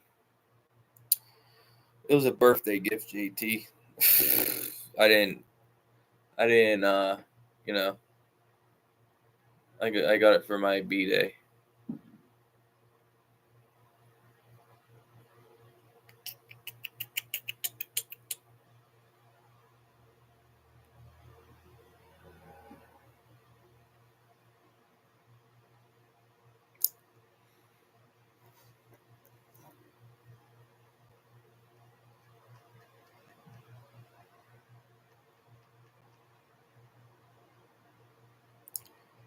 All right, guys, we are almost at 2 hours. We're close. We're closing in. We playing tonight? I don't know.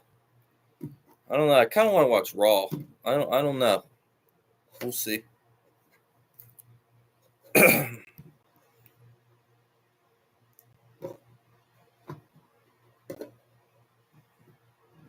Sure, after, no problem.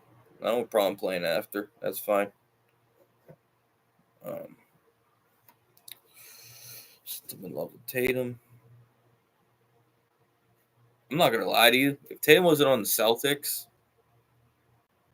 I wouldn't really like Tatum that much.